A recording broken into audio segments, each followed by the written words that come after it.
Hi guys, welcome back. So today we'll be analyzing Mold-Tek Packaging Limited. So as you all know, the result is out, and we will see, how the company has done and what has been the update in Q1 FY24, right? So first thing first, of course, we will just discuss in for a few minutes, what the company does and what the business model is.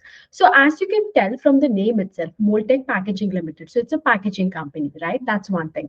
So what is the difference between Mold-Tek and let's say the other packaging companies that are there or listed today in the market? So first thing, there are two types of packaging when you talk about. One is rigid packaging and the other is flexible packaging.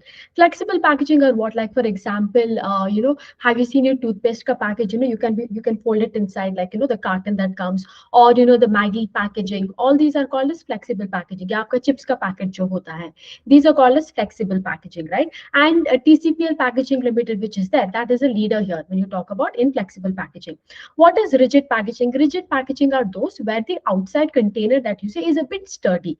Now, of course, right? If you are let's say transporting or you are having a liquid, you would need some rigid container. So it is not it is spill proof, right? So it doesn't spill over. While you're transporting from the warehouse or from the from the production to the customer, you need it to be completely sealed. And of course, if you have to also make sure that the air or any other particles don't interact and damage the product. So that is where we use rigid packaging. And Mold-Tek is a leader here when you talk about rigid packaging. Of course, there are many players here. Like if you talk about Rajeshri Polypack is there. But having said that, what makes let's say Mold-Tek packaging different from other companies? The first thing is they use something called as in-mold labeling technology.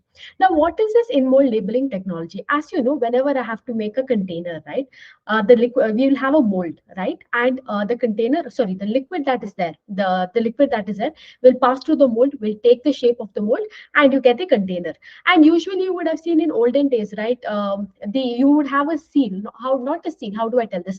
A wrapper around the container, and you could just take the wrapper and throw it away and continue using the container. I don't know. I think the closest you can come with this example is the water bottles, right? The Bislerica water bottles that are there.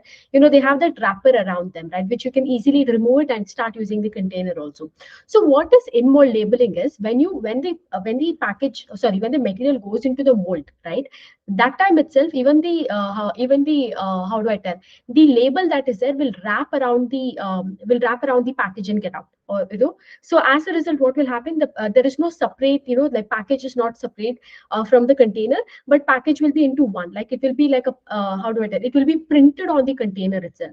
So this is known as in-mold labeling, right? The second thing, other than that, what they do is, other than in-mold labeling, they do something called as this. They try to label even the QR code, which is QR code on the containers. If you would have seen, like sometimes behind the Pepsi bottles or behind the you know some paints, you will find this QR code where they tell you scan and you'll get a discount, and so forth, right? I think you most of us have come across that. So what they do is a unique QR code will be pasted even on every container. One, of course, so that multiple people don't use, so because multiple people don't use, one QR code will be unique. Not only that, the fact that it also helps for the company in tracking the supply chain also. Like having that one QR code, the company also can track from the production side till it reaches the warehouse, and then the customer, right? They get the entire supply chain from this QR code. And of course, this QR code also will be will be labeled labeled to the mold itself. So this is what Mold-Tek packaging does in a very short and crisp and clear form, right? So now if you go into the product segment, right, of course they are a B2B model, which means what? Mold-Tek packaging ka customer is another business. So as a result, what happens? Of course, the profit margin and all will be a little bit low. But that has not been the case for a lot of years. If you see, they've had healthy profit margins. Operating margins also is like towards a north of 20%. And also, uh, you know, yeah, so the operating profit is also towards the north of 20%. And yeah, they did face, and volume growth also was great. But recently, you would have seen, it has all changed. The profit margin is coming down. The volume growth is coming down. I think in Q1 FY23, they did a volume growth of 30%, right? That is great for a B2B business to be doing a double-digit volume growth.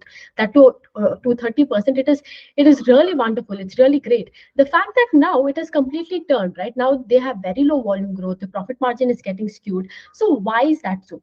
So if you see the Mold-Tek packaging, to whom do they cater? To which industry do they cater to? If you see a breakdown, so 50% of the revenue comes from the paint industry. So 50% of their packaging is towards the paint industry. The other 22 to 27% is coming from lubes. Lubes is what, like all your creams, that comes in that container, like you can just squish it. Those are your lubes, and of course, not just that, but lubes like castor oil, shell oil, those kind of containers. And the other 20% to again 20 to 25% is coming from the FMCG segment. FMCG segment is again the food, not the beverages, but mainly the food, like ice creams or some bhujia packets, sweet ka packets ho gaya. So all of these things. So this is where it is coming from, right? So now if you just see the Q1 FY24 ka result, if you see the revenue has been down 10.6% on a year-on-year basis, the PAT has been down almost 13.6 to 14%. The volume that is there, they went from doing 30% volume growth in Q1 FY23 versus right now in Q1 FY24, they're hardly doing a volume growth of 1.8 to 2%, right? And not just that, the profit margin is also, has come down, right? The profit margin is hardly at 10% now, right? So what has happened here? Why did we see a volume growth of 30% once in Q1 FY23 and right now it's hardly like 2%? The reason is simple, right? In Q1 FY23, what happened? You were comparing it to Q FY22. That time we were coming out of COVID, so the base was really, really small. So as a result, what happened? You got the 30% volume growth on account of lower base. So they were doing in FY22, I think 6,000 metric tons, and then in FY23 they were doing 9,000 metric tons, right? So as a result, that 30% growth comes because of the small base, right? Versus now in FY20, now in FY24, sorry, they're doing hardly 9,200 tons, like 9,000 metric tons in FY23 versus in FY24, they're hardly doing 9,204 metric tons. That gives you a volume growth of 2%. Now, the reason for this is simple.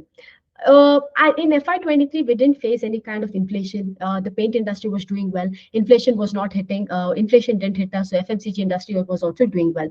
Now what has happened, right? Like if you go back and if you see over the last 1 year, if you see the paint industry has also been underperforming. The reason for paint industry underperforming is, of course, the raw material prices first shoot up, right?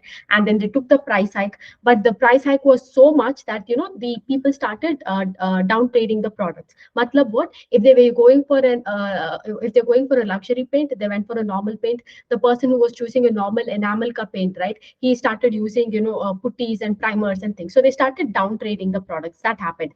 As a result, what? And then, of course, for paint industry, one of the, best season that comes is in Q3, right? Q3 is your best season because kya hota hai, usually in the northern side, in the northern part of India, there is a culture to repaint the house before Diwali. So after your monsoon ends and before your Diwali starts, there is this 10 days where usually most of the sales happen, right? And that's where the majority of the sale is also extrapolated in Q3. Last year, what happened at the same time, the monsoon extended and this 10 days that they get, the extra 10 days that they get, it was raining. So people didn't, the amount of houses that were getting repainted weren't that much. So as a result, the volumes got skewed, right? And you would have seen, the volume degrowth has happened in the paint industry, right? Similarly, here also, even right now, if you go also, you can see any paints if you want, whether it's indigo paints, Berger paints, Asian paints, you can see that the volume growth that is there, right? They target somewhere between low digit to mid digit ka volume growth, right? Similarly, if you go to FMCG ka industry also, whether you talk about Nestle, Dabur, yeah, Marico, right?